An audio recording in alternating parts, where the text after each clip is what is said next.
Non les amis, le football n'est pas mort et cette nouvelle génération de cracks talentueux va venir contredire tout ce qu'on entend de nos jours. Cette génération que j'aime appeler la génération terrible en référence à One Piece et ces joueurs qui sont capables d'apporter énormément via leur talent mais qui ont un caractère aussi atypique, qui veulent tout prendre sur leur passage et j'ai confiance en cette génération qui a montré le bout de son nez et je suis sûr et certain que cette saison 2024-2025, ils vont tout exploser. Salut tout le monde, c'est Ous, on se retrouve pour une nouvelle vidéo. J'espère que vous allez bien. Moi, ça va super. Aujourd'hui, nous allons parler des cracks qui, selon moi, vont tout exploser cette saison 2024-2025. En effet, il y a une génération très jeune de joueurs de moins de 23 ans qui arrivent pour tout prendre sur leur passage. Ils sont très talentueux, très forts déjà pour leur âge et je pense que cette saison, ils vont tout rafler. Comme vous l'aurez compris, j'ai choisi des joueurs de moins de 23 ans car il fallait mettre une limite. J'ai jugé que 23 ans était l'âge limite. Et évidemment, j'ai choisi des joueurs qui ne sont pas déjà des top joueurs. Ce sont des bons joueurs, ce sont des cracks à en devenir. Ce sont des joueurs qui se sont montrés la saison dernière, mais qui n'ont pas encore vraiment explosé aux yeux du grand public. Avant d'entrer dans le vif du sujet et de la vidéo, n'hésitez pas à liker la vidéo, c'est super important, ça m'aide énormément, à mettre un commentaire en me disant si pour vous j'ai oublié quelqu'un car il y aura sûrement une partie 2 et très important, abonnez-vous, c'est super important aussi pour participer à l'évolution de la chaîne et faire d'autres projets. Place à la vidéo. Commençons par João Neves. À tout juste 19 ans, il vient de signer au Paris Saint-Germain pour la somme de 60 millions d'euros. Une somme très grosse quand on sait le marché actuel, mais c'est un joueur doté d'un très grand talent et qui aurait pu coûter un peu plus cher. C'est un pur produit du Benfica, un club qui a l'habitude de nous sortir de très grands joueurs, de très grandes pépites, qui a l'habitude de s'exporter assez bien en Europe et je pense que João Neves ne sera pas une exception au Paris Saint-Germain. Capable de jouer à la fois numéro 6, 8, voire même 10, c'est un joueur très polyvalent et c'est un milieu de terrain très moderne. En effet, c'est le milieu de terrain capable de tout faire. Il est aussi bon offensivement que défensivement. Même si c'est un très beau joueur de football, un joueur que j'aime appeler caresseur de ballon, c'est-à-dire qu'il est très ami avec le ballon lui colle au pied, il est capable de casser des lignes via ses prises de balle, c'est un très bon dribbleur. D'ailleurs, c'est l'une de ses très grandes qualités, il est capable de casser des lignes via les dribbles. C'est un très bon passeur, notamment dans les passes longues et dans les passes cachées. Il aime trouver ses attaquants dans les 30 derniers mètres, mais c'est aussi un joueur très défensif. En effet, celui-ci a de très bonnes qualités défensivement. Il est capable de intercepter énormément de ballons, il a un très bon sens du positionnement, que ce soit offensivement mais surtout défensivement, où il arrive à s'intercaler entre les attaquants adverses. Il récupère énormément de ballons par match et il a une grosse combativité au milieu de terrain. C'est un joueur très intensif, comme j'ai dit, c'est un joueur moderne, c'est-à-dire c'est un joueur qui est capable d'effectuer d'énormes courses et de très nombreuses courses, que ce soit pour revenir en défense mais aussi pour se projeter. Il est capable de garder le ballon de manière magnifique, c'est-à-dire c'est un joueur très élégant malgré un rôle parfois très défensif. C'est un joueur qui a l'habitude de jouer en tant que 6 ou dans un double pivot, mais il est amplement capable d'apporter plus offensivement. Il possède une très grosse qualité technique, d'ailleurs on le remarque très vite quand on le voit quand il est sous pression, il a cette capacité de se sortir des pressings si facilement en une touche de balle, deux touches de balle, capable de se retourner très rapidement et se mettre face au jeu, capable de jouer aussi dos au jeu. C'est un peu un joueur polyvalent capable de tout faire. Je n'ai aucun doute que son duo avec Vitinha, son confrère au Portugal, sera très bénéfique avec un joueur capable de combiner avec lui, capable de se projeter mais aussi de revenir défendre. Ce sont deux joueurs capables de dribbler, de casser des lignes mais aussi d'être très intensifs au milieu de terrain. Cette paire pourrait être très utile pour Luis Enrique qui, lui, sera un très bon entraîneur pour João Neves qui va pouvoir lui apporter beaucoup tactiquement. Pour moi, le Paris Saint-Germain vient de recruter une pépite au poste de milieu de terrain. C'est un joueur très talentueux, c'est un joueur qui pourrait jouer dans n'importe quel club en Europe d'ici 1 ou 2 ans. Je suis sûr qu'il va devenir top 3, voire top 5 à son poste et ça va commencer dès cette saison où je pense qu'il va déjà tout exploser. Passons à un autre crack au milieu de terrain qui a aussi 19 ans, un pur produit de la formation mancunienne, Kobe Mainoo. C'est un jeune joueur qui était très connu en Angleterre et à Manchester. C'était un joueur voué à un avenir radieux à Manchester United. La saison dernière, on l'avait vu en pré-saison face au Real Madrid notamment, où il avait montré de très belles choses, mais malheureusement pour lui, il a connu une blessure assez grave la saison dernière qui l'a empêché de jouer les premiers matchs, alors qu'il avait impressionné Erik ten Hag lors de la pré-saison. Il va revenir quelques mois plus tard, montrer le bout de son nez et être très impressionnant directement. La preuve en est, il a joué l'Euro 2024 avec la sélection anglaise et on ne peut pas dire qu'il n'y avait pas de concurrence. Encore une fois, c'est un milieu très polyvalent, capable de jouer à la fois 6, 8, voire 10. On est sur un prodige qui nous rappelle forcément un Paul Pogba. Il est assez grand, très fort techniquement, capable d'apporter énormément offensivement. Il est capable de casser des lignes,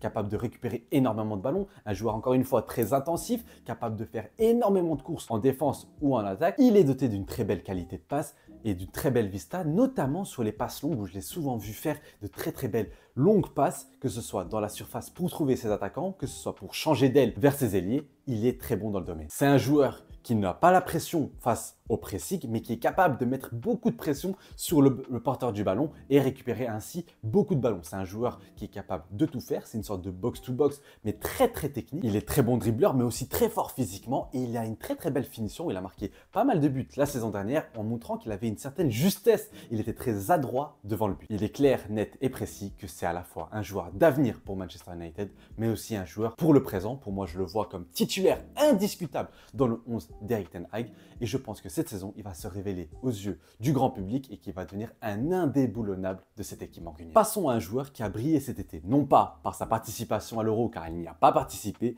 mais lors des Jeux Olympiques avec l'équipe de France de Thierry Henry. En effet, nous allons parler de Michael Olise. À 22 ans, il vient fraîchement d'être transféré au Bayern Munich pour un peu plus de 50 millions d'euros. C'est un pur produit anglais. Il est passé par les formations d'Arsenal, Manchester City, Chelsea, passé par Reading et il y a joué. Et il a joué aussi à Crystal Palace. En effet, ça fait quelques années que le joueur de 22 ans fait de très belles choses en Première Ligue avec Crystal Palace sur le côté droit ou en tant que numéro 10. C'est un joueur très technique, un ailier qui a l'habitude de repiquer dans l'axe pour d'offrir d'excellents ballons. C'est un très bon centreur. On l'a vu lors des JO, mais on l'a aussi vu avec Crystal Palace sur quelques séquences. C'est un joueur qui est capable de t'apporter du danger à chaque fois qu'il touche la balle. C'est un joueur très versatile qui est tourné vers la verticalité du terrain. Un joueur très efficace qui, dès qu'il touche le ballon, il se passe quelque chose. Lui qui vient de signer au Bayern, il va rappeler à beaucoup de fans de très bons souvenirs, notamment par son geste où il rentre dans l'axe et il frappe avec sa patte gauche, une si belle patte gauche capable de délivrer d'excellents caviars, que ce soit par la passe cachée,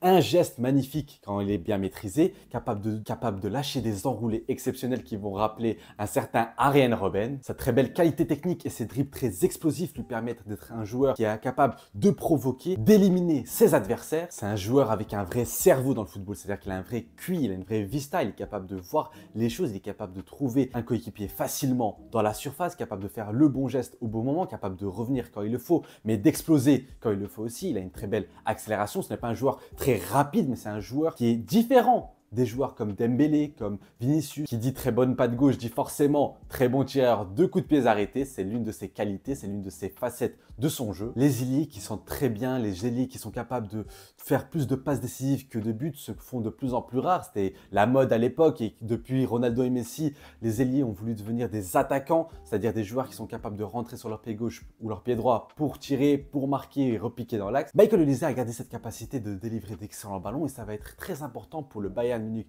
de Vincent Kompany. Il apporte un rôle un peu différent, il apporte d'autres facettes au jeu du Bayern Munich et c'est pour ça que je pense qu'il sera un joueur primordial pour cette équipe bavaroise et qu'il sera un titulaire indiscutable d'ici quelques mois. Comment parler de jeunes cracks sans forcément parler de la Masia? Aujourd'hui, nous n'allons pas parler d'un joueur qui est capable de faire d'excellents dribbles, un joueur très technique, mais un joueur atypique de la Masia, Fermín López. À 21 ans, le crack espagnol vient de réaliser des JO exceptionnels. Il s'est montré cette saison sous Xavi avec le Barça, il a montré qu'il avait un rôle atypique. Il n'était pas comme Pedri ou Gavi, c'est un joueur plus direct, un joueur plus vertical, un joueur plus brutal. Je l'ai dit récemment dans mes tweets, c'est un joueur qui me rappelle beaucoup Bellingham. Il a cette excellente capacité de finir les actions. Il a marqué énormément de buts la saison dernière, que ce soit avec les JO ou avec le Barça. Il a marqué 17 buts, c'est absolument énorme pour un joueur avec son temps de jeu. Il a une très bonne finition, en plus d'avoir cet instinct de tueur. Il a seulement 21 ans, il est capable de jouer numéro 8, numéro 10 ou même sur le côté gauche.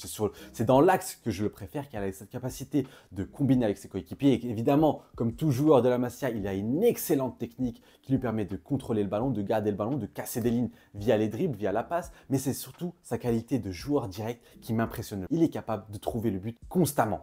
Il a une très bonne patte droite, il marque énormément de buts, il a une grosse frappe. Il a aussi un très bon timing et un très bon placement. Il est capable de se trouver au bon endroit pour finir une action, pour donner l'avant-dernière passe. D'ailleurs, c'est ce qui avait impressionné Xavi la saison dernière. J'avais peur qu'avec l'arrivée d'un Daniel Olmo, Fermín López perde du temps de jeu, mais finalement avec le départ inattendu d'Ilkay Gundogan, je pense qu'il va avoir plus de temps de jeu. D'ailleurs, Ilkay Gundogan qui est un joueur qui ressemble à Fermín López, c'est-à-dire dans cette capacité de se projeter dans la surface, d'être un joueur clinique devant le but. Donc je pense qu'il peut être très important cette saison et qu'il peut exploser aux yeux du monde, comme un peu tous les joueurs cracks de la Masia. Je pense que c'est l'heure d'un Fermín López de briller. Pour finir cette liste de cracks qui vont tout exploser cette saison, allons du côté de l'Italie, plus précisément de la Juventus, pour parler de Kenan Yildiz. À tout juste 19 ans, il est capable de jouer sur tous les postes du front de l'attaque, que ce soit sur le côté gauche, le côté droit en tant que numéro 9 ou même derrière l'attaque. C'est un joueur formé en Allemagne, notamment au Bayern Munich, qui va quitter librement les jeunes du Bayern pour rejoindre la Juventus, qui va en profiter car c'était déjà un talent très connu et très réputé dans le monde entier et en Europe. Il va faire son apparition grâce, il a quand même fait de belles choses, Allegri en Coupe d'Italie, il me semble, où il va directement impressionner en marquant un très joli but. Un but qui va montrer clairement ses qualités. Un joueur rapide, vif, capable de dribbler assez rapidement, un excellent jeu de jambes, un jeu de jambes très rapide, capable d'éliminer des adversaires, de repiquer dans l'axe et de frapper la balle avec une excellente finition. Ce n'est pas un ailier gauche à l'ancienne, c'est plutôt un ailier gauche comme les nouveaux joueurs depuis Cristiano Ronaldo et Léo Messi. Cristiano Ronaldo a forcément été une influence pour lui car il joue un peu comme lui, c'est-à-dire c'est un attaquant gauche qui cherche le but, c'est un joueur qui a le sens du but, qui a le sens de la finition, c'est un joueur qui pourrait jouer forcément numéro 9, il a un très bon pied droit capable de marquer énormément de buts. Sa spéciale, c'est dribbler son adversaire, éliminer via un geste assez court avant de finir en repiquant dans l'axe et frapper du droit. Forcément, ça nous rappelle un certain Cristiano Ronaldo, lui aussi passé par la vieille dame. En plus d'avoir une excellente finition et un vrai sens de tueur devant le but, il est capable de combiner assez bien avec ses coéquipiers et ça fait de lui un joueur assez polyvalent. Je pense que ça sera très excitant de le suivre sous Thiago Motta, surtout que lui a récupéré le numéro 10, un numéro 10 très symbolique à la Juventus, que ce soit pour Dybala ou surtout pour Del Piero. Lui-même l'a dit que c'était un chiffre symbolique pour un tel joueur, un joueur aussi jeune qui a seulement 19 ans, mais qui a un énorme potentiel, qui peut devenir un très grand joueur et qui peut incarner avec cette jeunesse autour de la Juventus l'avenir et le présent de cette équipe turinoise. Voilà la fin de cette vidéo, de ces joueurs que j'aime mettre dans cette catégorie de génération terrible. Encore une fois, des joueurs qui ont un fort caractère, qui ont un fort potentiel et qui sont déjà très bons, qui sont prêts à tout rafler. Des joueurs qui ont déjà pris le numéro 10 à la Juventus, des joueurs qui vont s'imposer peut-être au Bayern Munich, des joueurs au Barça, au Paris Saint-Germain, à Manchester United. Bref, ce sont des cracks, ce sont des joueurs importants et je pense qu'ils vont tous exploser cette saison.